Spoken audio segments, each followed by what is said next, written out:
leap into it. This meeting is being recorded. Okay, got it. All right, Okay, we're well, ready. welcome everybody. Good morning. Green Dialogue. We have a special guest this morning, maybe more. Oh, you're all special. But Gabi's here. Valerie Lafferty is the lead on our Good Food Smart Composting team. And it might have a different name, but I'll let Valerie clarify that. And she's going to talk a little bit about her latest project. So thank you for joining us. And please mute yourself if you're not speaking. But if you have any questions, feel free to raise your hand and Valerie will keep an eye on it. And we'll remind you as well if you don't see the hand up. But thanks, Valerie, for joining us. Yeah, thank you. Yeah, Go so ahead. this is going to be about 15 or so minutes, and then either I hope we have a really great discussion afterwards There's a to get you. member on the screen right now whose name is. I'm sorry. So I'm hoping that we'll have a discussion afterwards, and your perceptions of what's going on in the community, what's needed, maybe some helpful hints. Maybe you'll volunteer with us, and I'll start the program right now. And let's see how we doing. Let's see, not yet. Right, here we go. So can you see that, Leroy? Yes. Leroy, see it? Yeah. Okay. All right. So we have a new organization in our area. It's called Food Rescue US. It's a national organization, and we're the newest chapter, the 43rd chapter or whatever. And it's Lansing Communities, we're calling ourselves. There is one in Detroit. There's been one there for a while. It's kind of a unique format, and we think a winning sort of model and an extension of a natural extension of the food cleaning program that's gone on for 2 years at the Meridian Market. And what this is basically just volunteers using their car to pick up from a donor and drive directly to a social service agency that feeds the hungry and drop it off. And so it could be a hour commitment per week, for example. We use an app, and the app has all the information on it about where to go, what door to use, and where to drop it off, and numbers to call if there's any problems. We also will travel with people for the first route if they'd like to, just to go through it. The volunteers that we have are primarily from the gleaning program, and so they're troopers and they know what to do, and so it's been going quite well. Um, so so it fits into two categories. We think of this whole problem with food waste and feeding the hungry as a double dip, good thing to do. There's a recent draft out just this month from the EPA, the USDA, and the FDA that talks about the tremendous effect that food waste has on our environment. And I assume that they'll be putting money towards it and all kinds of things. But of course, in the US, food waste is estimated between 30 and 40% of the total food supply, which is huge. And when food is wasted, of course, the land, water, labor, energy are all wasted. The inputs are wasted, the transporting, the preparation, the storing, the disposing of the discarded food, all wasted. And of course, it doesn't, nor does it feed the hungry. There actually is this triangle is the food recovery hierarchy that we've been looking at for quite a while. And it's being replaced by this. It's pretty much the same, but what's interesting is at the end, they're considering down the drain landfill and incineration as being a threesome that should be avoided. So they're lumping them all together. And of course, preventing food waste from the start is the best way to do that. And of course, donating is what we want to do. Yet one more example of how the environmental impact is so negative from food waste. They're all over, and I know you read them in the news or the articles all the time. I think this was in that draft study that's out there now, And this just show, and this is from 2019, and they measured the waste from food retail, food service, and residential sector by each pathway. And basically, it shows 8% of the food waste goes to donation, which is pretty small. 5% ends up in composting, which is also quite small, but landfill has 60%. So we have a long way to go. Part of this reason that this group got together, that we called ourselves Food to Composting Continuum, was because at that time, maybe 3 years ago, it started just right, well, a little before COVID, that Michigan had one of the worst rates in recycling. And what we did have was an abundance of landfills, because whenever they did the laws like 20 years ago, the solid waste laws, they didn't, they were worried about not enough, apparently. Well, it ended up being that it was so cheap, everybody was bringing their stuff here. We needed a lot of tuning up of our laws to catch up with the times. And then finally that was done just this year, I think, just this calendar year. So, so there should be, or maybe it was last year. I lose track of time, but things are, there's big pieces that are coming into place that will help a lot. This is a poster from World War I. So, before there were chemicals and so forth, we knew how to work with the environment, right? So we're thinking along the lines of food to compost, or a regenerative loop, and that's how we got started. We did a number of field trips or whatever, one to the MSU anaerobic digester, where we also saw the composting operation there. Dr. John Birnbaum invited us to his regenerative farm. It's either Haslett or Williamston, I can't remember what city it's in. And then he also did a program with Gabi there, which is at one of Leroy's monthly green programs with a green team at the Meridian Farmers Market. We had a couple trips to Hammond Farms. They play a big role in I don't know what I did there. They play a big role in our community. We're lucky to have them. They're very environmentally oriented. They have a subsidiary called My Green Michigan, which picks up bins of food scraps and takes them to the Holt location off of Waverly and processes them into a high grade compost. As you probably know, they have these amazing pieces of equipment that process that, take away all the pathogens and all the tomato seeds so they don't come up, 3 years later. So we're lucky to have them, and that's one of our benefits that we have in this area, but I mean, still plenty of room for improvement.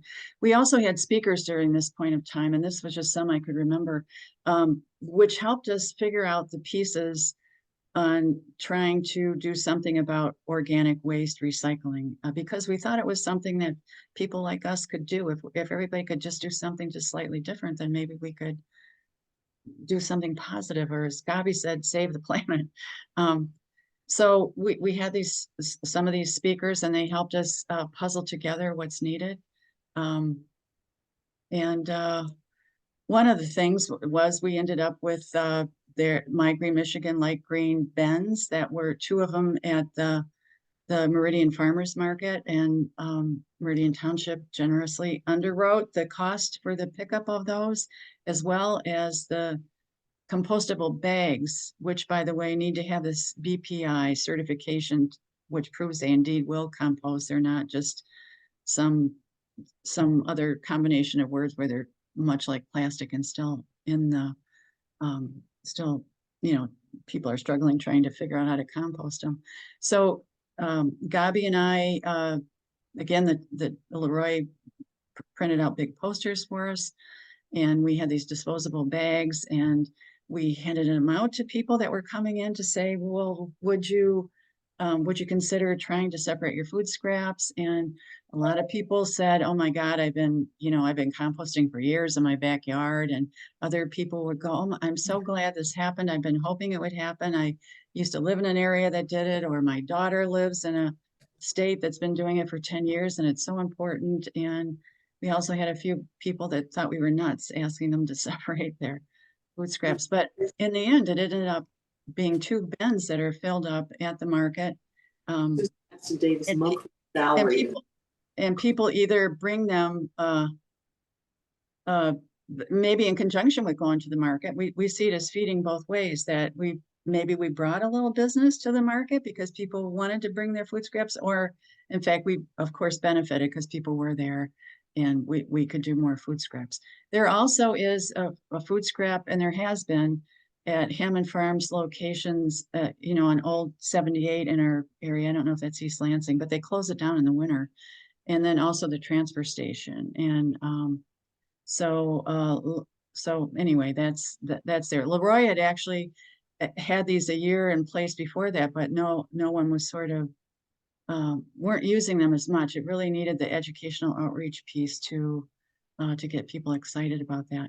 I threw in a slide about soils only because they're so important. It's too big of a topic to deal with, but the point is that healthy soil is full of living organisms, and with those with a healthy soil, adding compost to it, perhaps it grows healthier plants. There's more nutrition in our produce. The trees that we grow are more disease resistant, and it is able to withstand, say, flash floods because it absorbs the water as opposed to letting it skid off the top, in which poor soils do.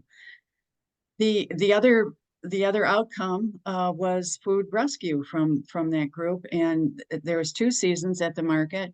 The Meridian Gleaning project that the pieces were in place, and Dave actually put them together. We knew that Greater Lansing Food Bank didn't collect on the weekends. They didn't have cooling space for the produce. We knew the vendors really liked the idea of their food going to good use, but they knew it wouldn't last until the next market period. And the volunteers all felt wonderful about actually saving food and getting it to the right places. And then the nonprofits were set up to either pick up directly from the market, or they would go in this cooler where also the deer carcasses go, but they're separate groups. And the nonprofits would pick it up from that cooler and take what they want. So anyway, in August, we started working with Food Rescue US. And like I said, it has this app, and if you volunteer, the app there'd be a rescue that comes up, and if you're interested, you claim it, and then you put it on your calendar and you do it. So we do have a circle. There's a national website for Rescue US. If you were to go onto that, there's a place that you could volunteer, and based on your zip code, you'd be sent to us, and we would talk with you that way. Sue Zara has been handling the volunteers wonderfully, and Dave has been handling a lot of the field work and getting to the donors and working with somebody else. And like at Target, we have as a donor, and it actually needs 2 cars to go there because of the amount of food. This is the app that we see, like our week. These are all rescues. These are regular rescues. We have ones that are set up at a specific time range each week, and a volunteer could be what they call an adapter, I guess. And that would be theirs. And then if they can't, they release the rescue, and someone else can get it. Say they're going on vacation or whatever. Or we have just sort of one-off opportunities. This is just the past couple weeks, the donations that we've gotten. This is Dave bringing it to the Southside Kitchen. It's Corey the cook. And it reduces their need to fundraise so much to keep people fed. They actually have 4 days of providing, I think, a breakfast and a lunch. Gabi, maybe afterwards you can clarify that. So they love fresh produce, and they, if one of the stores gives like 3 packages of a beef and a package of kohlrabi or whatever. I mean, they put it together in soup. They use everything. So, and it's all really nutritious. And because much of it, especially in the market time, was locally grown, it was really good to have. I just threw in this slide about food liability because some places are still concerned. They don't want to get involved because they think they're going to be sued. This Good Samaritan Act was passed in 1996 and expanded greatly in 2022. There's never been a lawsuit, according to this is a Harvard piece here. There's never been a lawsuit, and it's a federal law, so it preempts state law or local ordinances. And basically, if you're donating food in good faith all the way down the line, then people are protected. So hopefully we'll get beyond that. And it's one way to save, to rescue food, to reduce waste. Um, we we need more food donors. I mean, they could be grocery stores, restaurants, hospitals, schools, events, caterers, whatever. If not on a regular basis, then they might want to establish a relationship with us. I mean, we'd like to with them. If something happens, like their freezer goes out, or which has happened, or the electricity goes down and they need to empty their freezer or refrigerator, we have the network set up that it can be nimble. And I think, again, that's what's good about the model, that it can quickly react, because part of the reason there's so much food waste is the logistics of knowing when the food is still good, knowing where to send it, how to send it, and the inn that's receiving it is able to do something with it. So that's kind of what this is doing. This is some of our donors. Again, we hope we attract more. This is our receiving agencies that we work with, and I wanted to point out there are food kitchens and food pantries, where the pantries, the clients come in and receive a big bag of groceries or something, and then take it home with them. And then we also have a couple that are kind of shelter and are not funded. There's no federal dollars going into these. They don't get food bank products. So they're somebody who was wealthy enough to start a nonprofit and are doing wonderful things. In the case of Homeless Angels, we just visited them, and they have places for them. They're on the west side of Lansing, have places where people to stay, families, and they had 70 children at the time. They provide a dinner based out of their roasters. They have a bunch of roasters. They don't even have a full kitchen. They do stuff like hot dog and beans or whatever.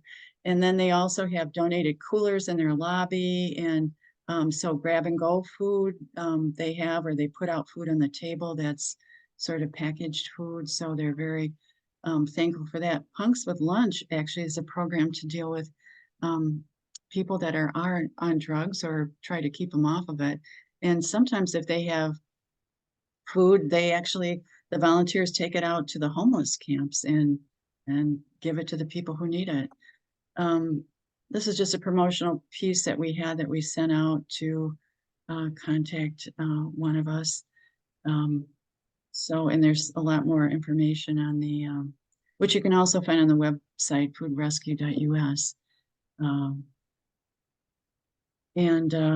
I guess I did that twice. I was going to leave this as the last slide. So some of you may know Gabi already, or Dave Batten, or Sue Zara, or me, and we'd love to talk with you or communicate in this fashion. And just, the holidays are upon us, and maybe you get into a conversation and there's a food donor, I don't know, or just to share the information that this resource is available. And we'd love to talk with anybody about it to set up the system. We understand there's tons of wasted food still. There's all kinds of food rescue organizations or ways to do it, but there's still a lot of food. And of course, there's just a lot of hunger all over.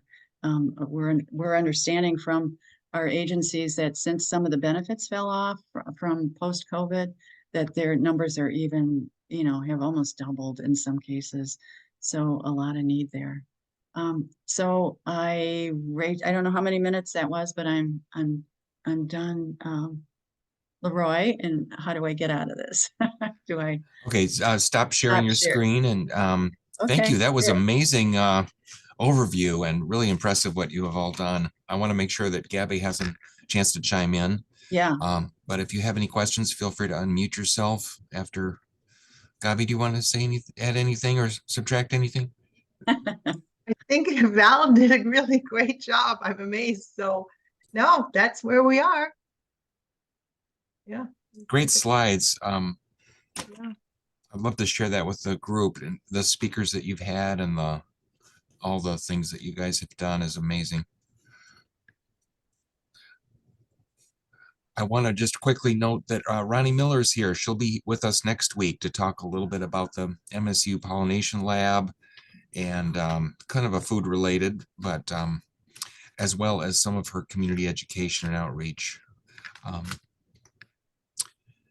Yeah, one of the points I didn't make, and I know it was made last week, I was part of the group that listened to the food, the Greater Lansing Food Bank project, garden project, is I think this also creates community, which is really important.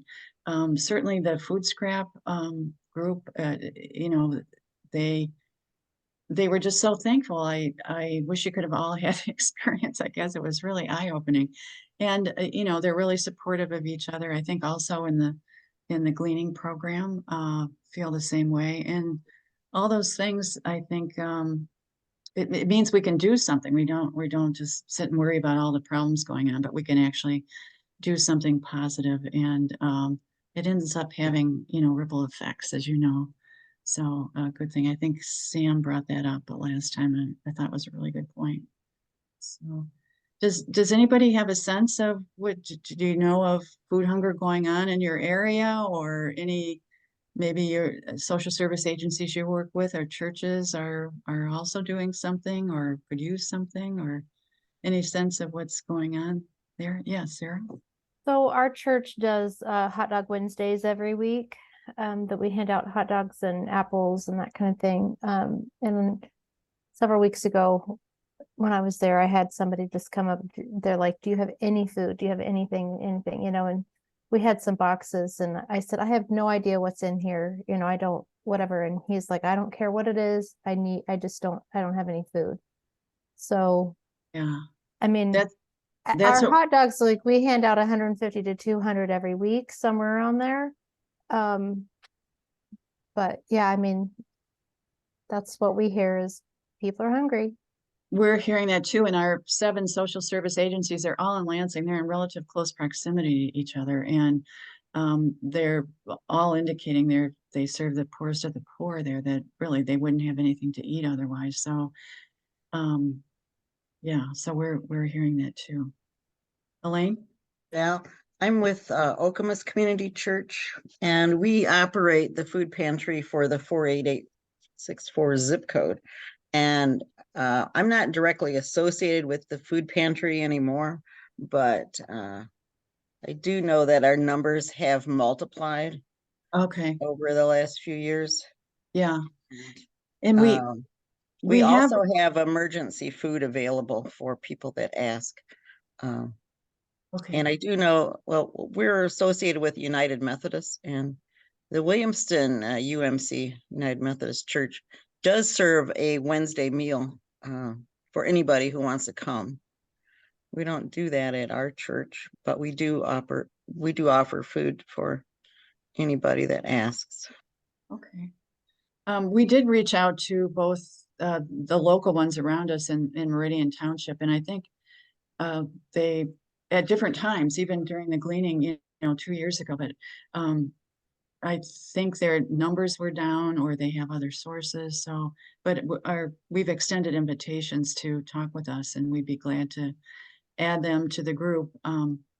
But you know, it's like three, you need volunteers, you need receiving agencies, and then you need donors. So you have to add one at a time and keep going around the cycle, I guess, to balance it out. So Do you see the hands up, Valerie?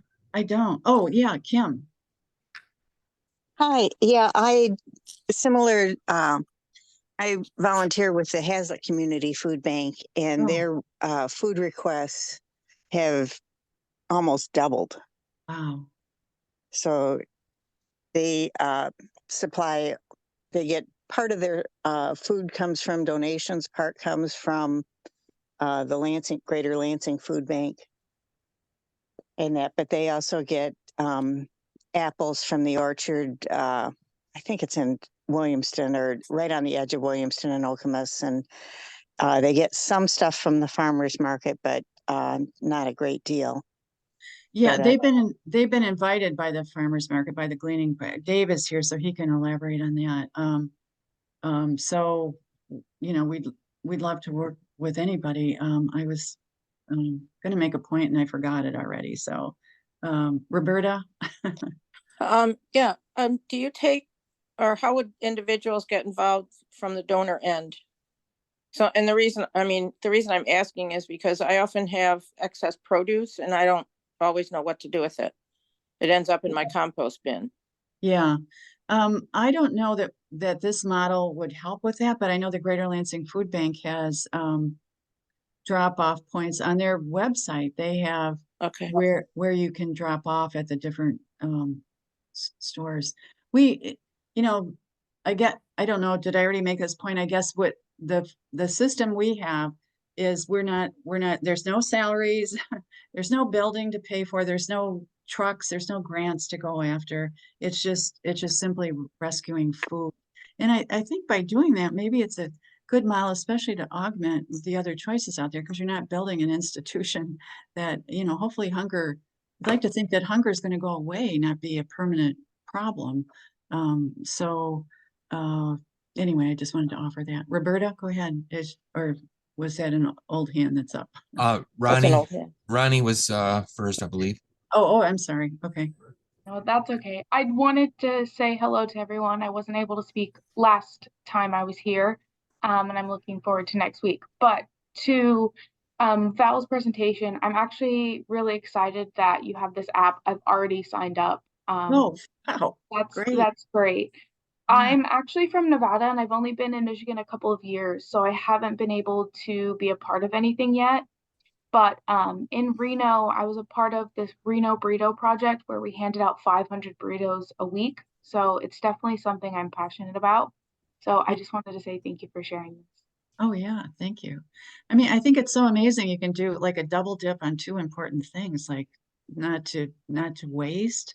And if you have parents that came out of depression like I did, I mean, you know, and my grandmother lived with us when I was growing up. So, I mean, she did save like, you know, little pieces of aluminum foil on the soap ends and all kinds of stuff. I think I was sort of formatted with that thought in mind, but I know it's much different now. But anyway, I guess we need to go back to that maybe a little bit.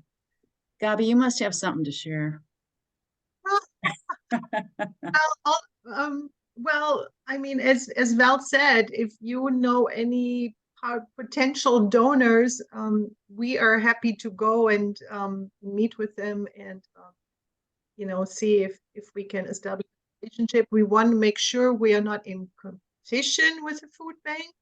We just try to pick up where the food bank falls short, because maybe it's a weekend, maybe there are certain items they don't like to take. So you know, I really want to stress this. I'm always concerned that people say, oh, you know, no, you're taking it away from the food bank.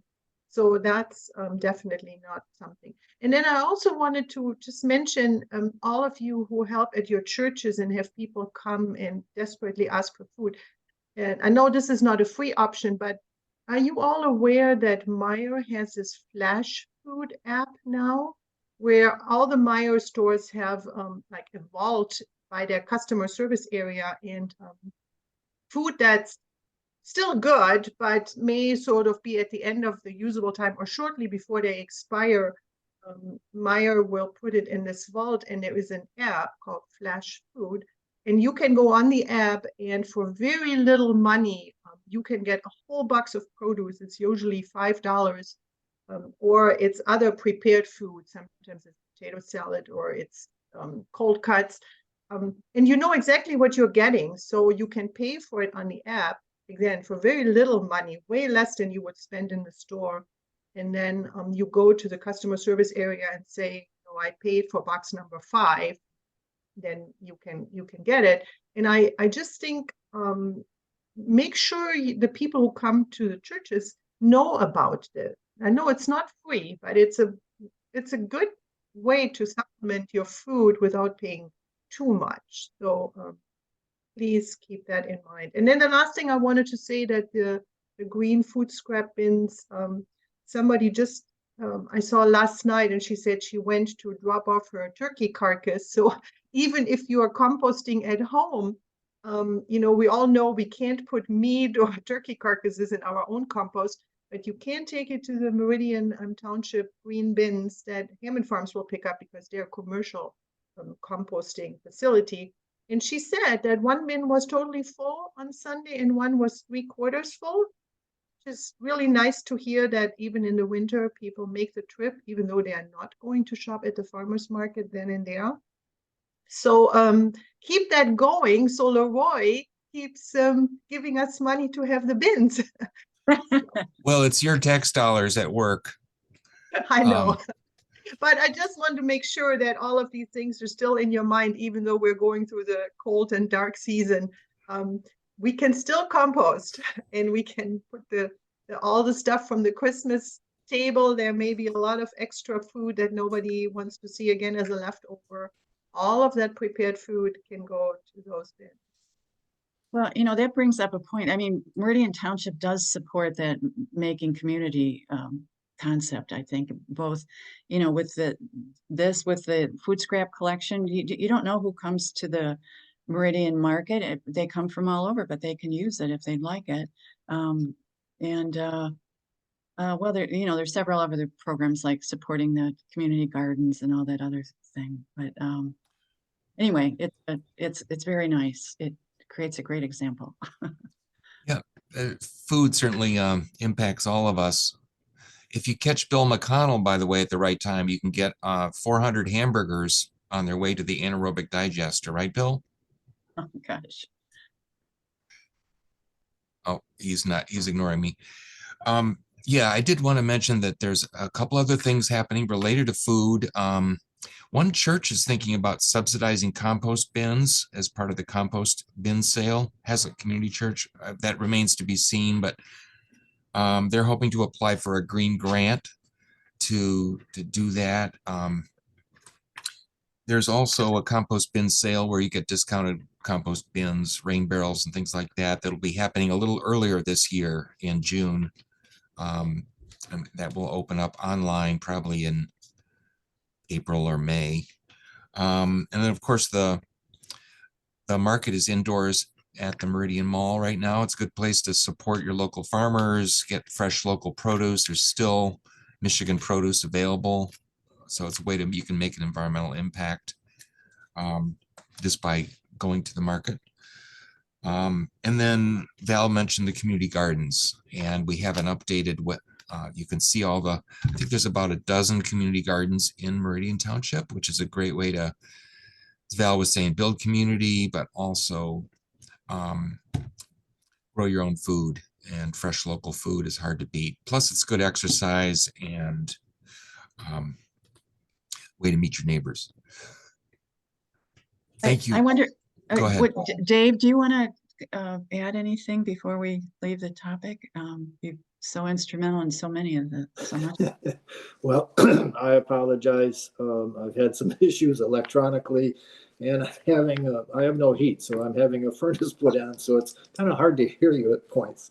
I apologize. I missed what's been discussed already, and I'm afraid I'd be redundant, but the Food Rescue US is working out pretty well, and we've got a good start on it. It's going great. Thanks, Dave. Well, thanks for the opportunity, Leroy. We appreciate it. And again, think of us over the holidays while you're socializing. Pass it on. Well, thanks for stepping up to the plate. Now, I understand you mentioned you're looking for volunteers. Who should they call if somebody wants to volunteer, or if they have a volunteer network that they're connected with? Yeah, well, any of us are good. The number that we post is 517-349-6660. That's mine. Or you can go just, query Food Rescue US and see the whole website, the national one. And at the bottom, you can volunteer. And based on your zip code, you'll be assigned to us. If you go ahead and register, you'll get the app and the whole thing. And then you'll get a nice letter or a note from Suzara welcoming you. And then we'll probably be calling you, but just once. We're not going to bug you. And you can do a practice run with one of us on the route. It's really fun to go into the social service agencies and see what they're doing, just to get a sense of them, and also the stores, because I don't know. I guess I've never worked at a store, but it's fun to see what everybody does and how the pieces work together. So, yeah, just reach out, and again, if you know Dave or Gabi or Sue, then just send them an email and say you're interested, and you'll get all the info. I love Gabi's tip about the Meyer food flash. Does anybody else have any money saving tips for food related purchases or successful related topics that they would like to share? Foods for Living has a shelf where they put produce that is aged out. That you can get some pretty good deals. If you don't mind a few spots on your bananas or things of that nature. That's one of the places I always hit whenever I go there. Yeah. I think Yeah. Clorox does the same thing. We stopped to see them, and they said they just deeply discount it, so they don't have much waste, which is a good idea. So, Yeah, Yeah. somebody told me Kroger every day at 2 o'clock, they reduce their produce that I guess doesn't look so great anymore. I don't shop at Kroger, but I think these are all sources that maybe the churches that have people to just come, maybe you can all write them up, like just say like, here are places where you can reduce your grocery bill in ways. Like, and I agree, Foods for Living, that's a great shelf. It's not much, but there's something. Kroger probably gets you more. Yeah. Elaine has her hand up.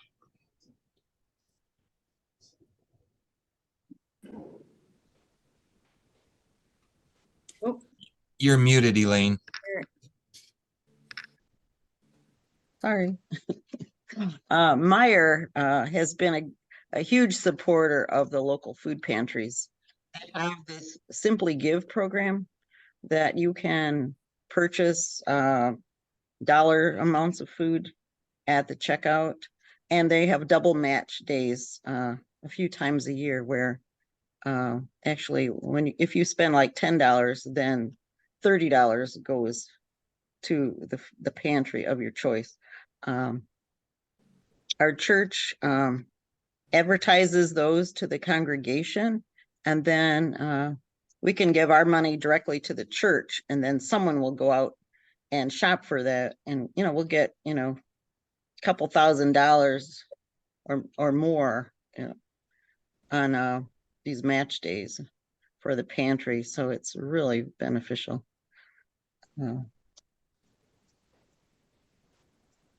So look for that. I know the Hazlitt Food Pantry has participates as well. And those are great ways to donate. I've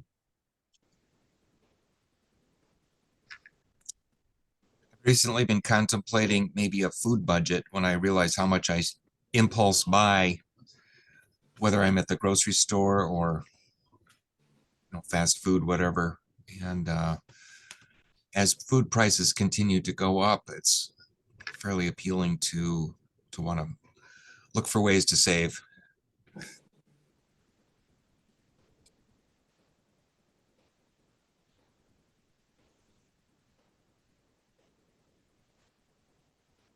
Anybody else have any comments or other related or unrelated topics they'd like to bring up? We have about another 15 minutes or so. I think there's something in the chat.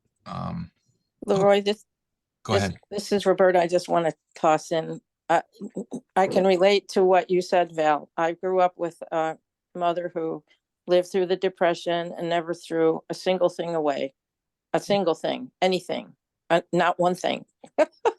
And she, I carry on her legacy. I carry my own to-go boxes when I go out to eat. Oh, yeah.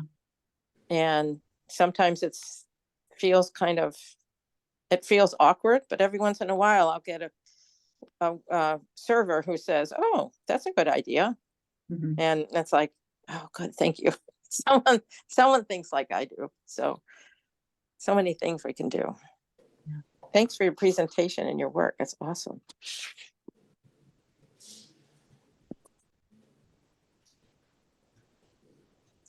Yeah, the field trips that you took were pretty impressive. Just exploring what's going on in the region. I don't think a lot of people realize that we have, 3 anaerobic digesters and a huge composting operation, and just there's so much food related activity here in the region.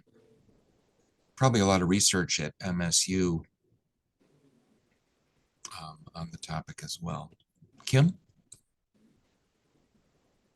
Yeah, I just was curious, who was it that had the regenerative farm? Could you Dr. repeat that name? John Beerbaum, he's retired from the MSU Department of Agriculture. I don't know, is it Williamston or Hazlet? Dave, you know. It's Williamstown Township, right on Gulick Road. Yeah, and if there's a group that we invited the Greater Lansing Food Bank Garden Project. Well, I don't know why I'm not thinking of her name, but Jennifer? Julie Lehman. Julie, yeah. And then she came and then she brought her group, the farmers that they had at another time. So if you have a group, he'd likely enjoy accommodating you. I know, I mean, obviously it would have to be in the spring or summer, but Yeah, thank you for that. yeah. He helped start the vermicomposting program at project at MSU. Ronnie? Yeah, you mentioned farms, and I don't know if this is a stretch, but I work with a lot of farms, and I just went to Clearview Orchards, and they have peaches and apples and apricots, I think. And he mentioned that this summer that they had an excess harvest that they couldn't afford to pick because it would have cost them too much for labor. And so the entire field went to waste, and they just left the apples on the trees. Gosh. And he said that was common across Michigan. So this is only one farm. I don't know how many apple farms there are in Michigan, but Yeah, imagine there was probably tons of food that went to waste this summer. I can reach out just to let them know that we're around. Do you have a name? Do you know what the name is?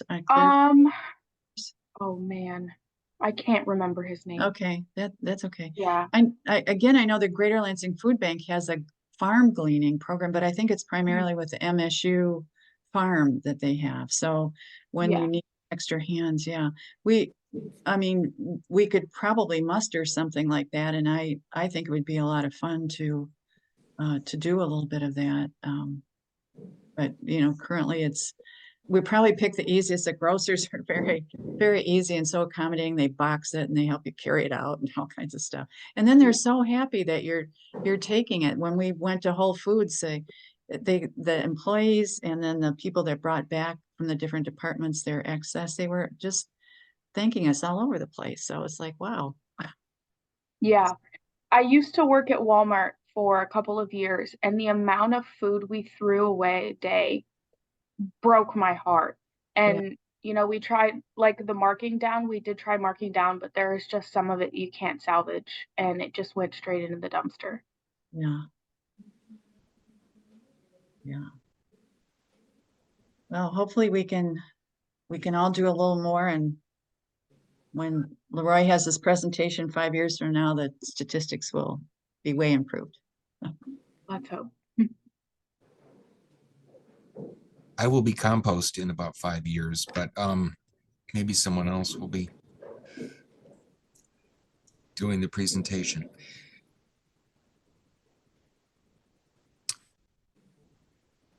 Any other comments? I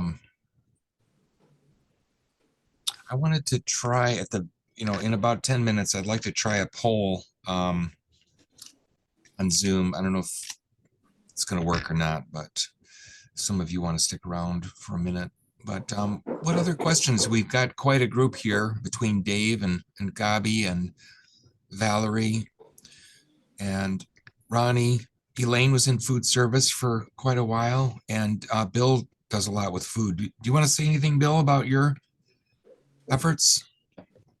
They're probably doing that right now, so it's probably hard to talk, but anybody else have any thoughts that have been inspired by this chat? Yeah, sorry to be lurking this whole time. I was on my way to campus, and I might have missed this, but the Michigan Sustainable Business Forum is doing a webinar at 10 on a roadmap to food waste reduction, if I got that title right. Michigan Food Waste Reduction Roadmap. Oh, And wow. fortunately, I'm on my phone. I will do my best to slip that URL into the chat before we quit. Thank you. That sounds really interesting. Question, Leroy, is the food scrap drop off at the market? Question one, is there a food scrap drop off bin or something at the market? Yes, it is still alive and well. And is it available year round? At the moment, that's the plan. This is a pilot effort, so we're kind of seeing how it all works. And, you know, we're hoping it's going to go smoothly. That's a little bit easier to manage in the winter months because there's not as much decomposition and odor. Mm-hmm. So far, we haven't had any animal attacks that I know of. And approximately where is the drop-off bin located? It's right behind the market office, that little building with the solar panels on top. But Gabi and Valerie have been the stewards of that, so I should defer to them. Yeah, it's easy to drive up to it. You know, that building with the gray stones, and they're right behind it. So you can thank you.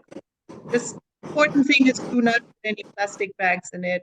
Either drop the stuff right in there or bring your whatever you have in compostable bags. As Val said, they should be BPI certified. Otherwise, it's nasty. Okay, thank you. There is a suggested donation, which is not always active, to help defray the cost. And you can also drop it at our recycling center or the transfer station on Lake Drive when they are open. Good point.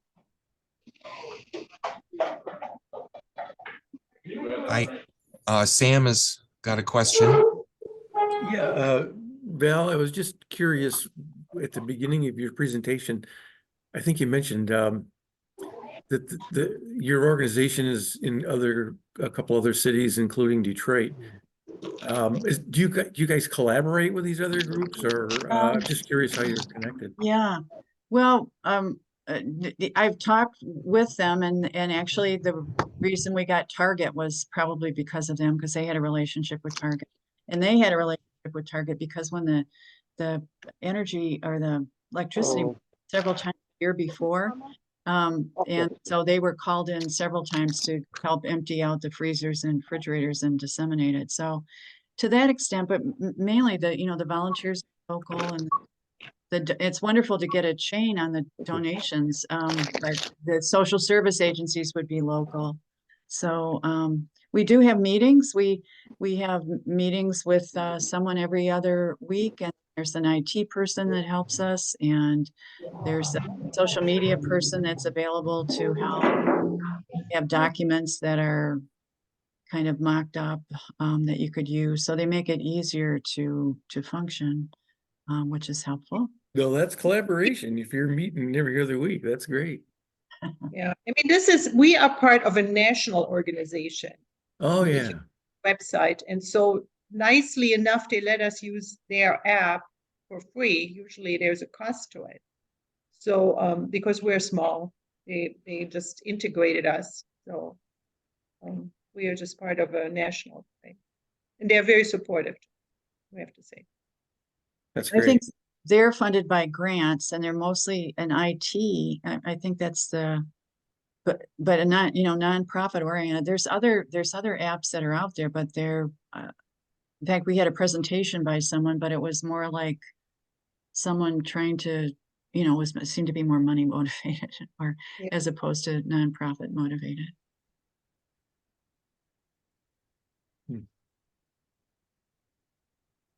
Well, I can't help but notice the serendipity of this Michigan Sustainable Business Forum starting in about 10 minutes.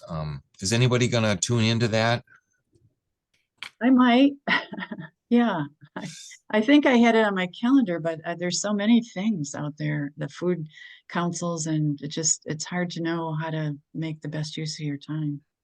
I try. Is anybody else hungry from this conversation? From the food waste? Ronnie, would you like to give us a quick sneak preview of what you would like to talk about, or do you have any questions for us that might help your talk next week? Oh, wow, putting me on the spot. Well, I haven't made my presentation yet, so I'm not sure exactly what I'm talking about because I have too many ideas, which I think is a good problem. I guess if anyone has any questions about bees or any kind of community science. So community science is like usually there's a group that goes out and documents any sort of animals or plants through like the app iNaturalist. I could talk more about that if you've never heard of that. If you have any questions about pollinators as a whole or crop pollination, bees in your garden, is there anything someone really wants me to talk about? It's good to put the question out there, and people can think about it over the next week. So don't all have to answer, but if anyone has something jumps to your mind, Yeah. just because there's blank stares doesn't mean that it's not you won't have questions next week. Yeah, it's okay. I just want to make sure it's as interactive as possible. I'm not like a lecturer type person. I prefer a conversation. So if there's anything that comes to mind in the next week, feel free to email me. Awesome.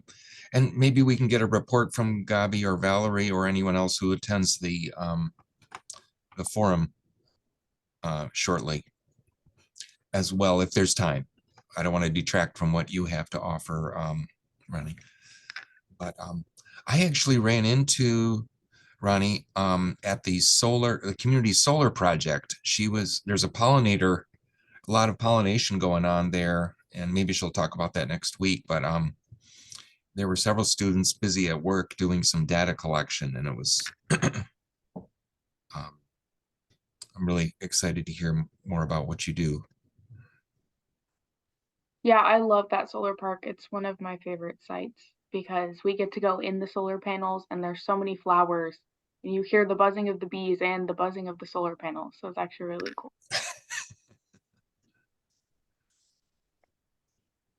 Anybody else have anything to add? Peter will also be back joining us to talk about toxic maples in January. And then we have a couple other cool presentations. Nick Dupuis from Birmingham is going to talk about their leaf blower ordinance also in January.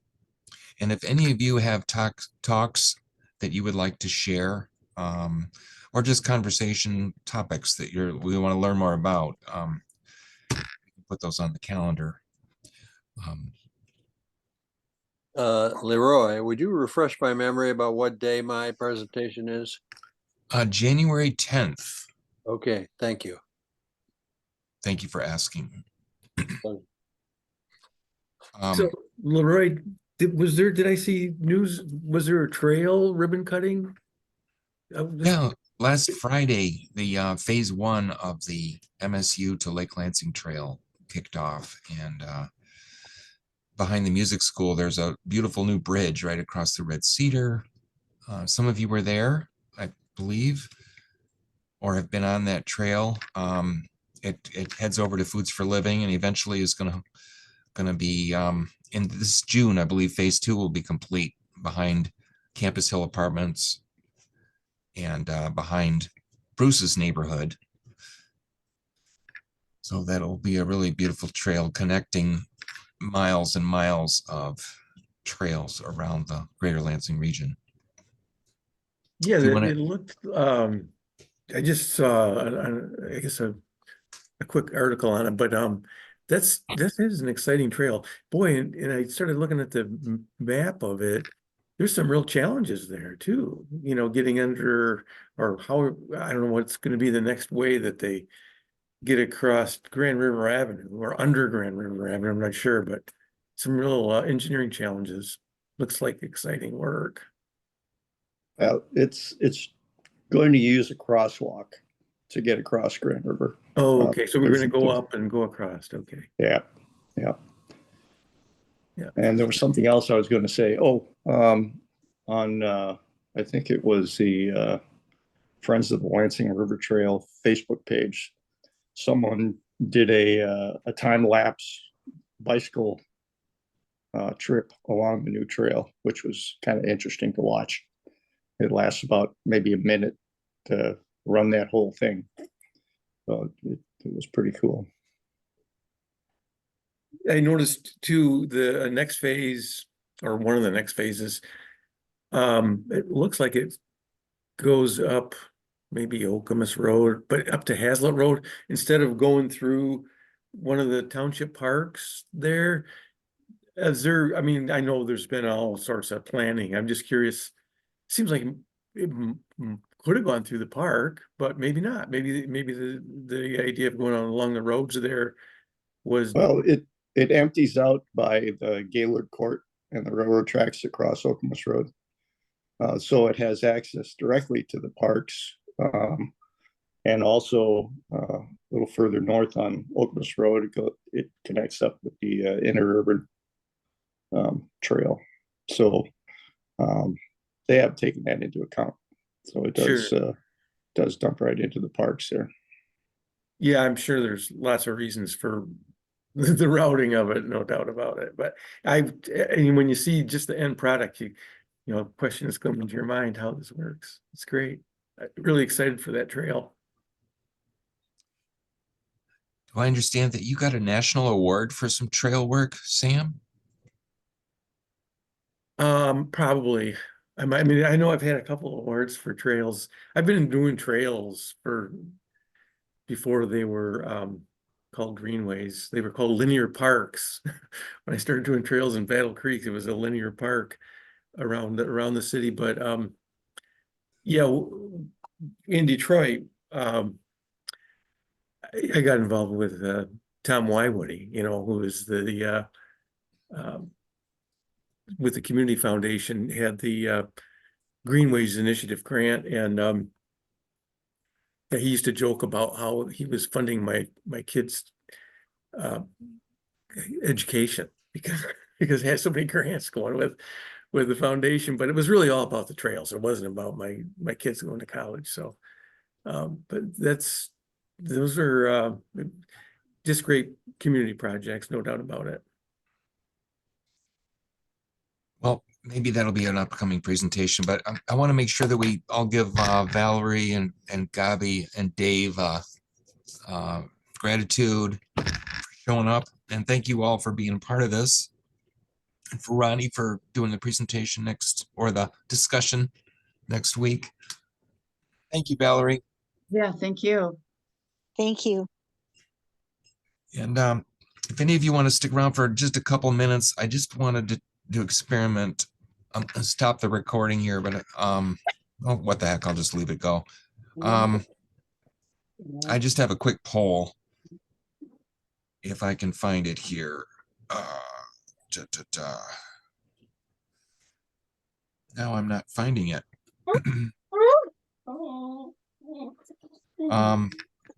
Maybe I'll try it next time. I thought there was an option at the bottom about polls. Here it is. See if this pops up. Can you see a poll on the screen? Yes. Okay. Do you like this meeting time? Would you prefer later, or would you prefer a different day? If you wouldn't mind, just if you have the option to click one or the other. Just want to get a little bit of feedback. Wow, it's working.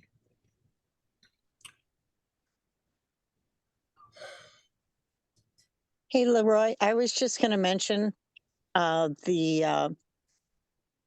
it Waterways Stewart? I'm getting the name wrong. the local group that cleans up along the Red Cedar River, they had some really good pictures and weekend projects up on Facebook this past week, if anybody's interested in taking a look at the cleanups they've done. On their michiganwaterways.org site? It was actually, I saw them on the Facebook page. Okay. Great, thanks for that tip. And thanks for participating in the poll. For the person that said a different day is better, please message me if you have any suggestions on that. But thanks all for coming, and hope to see you next week. Unless anyone has any other parting comments. All right, take care. Bye-bye. Bye-bye.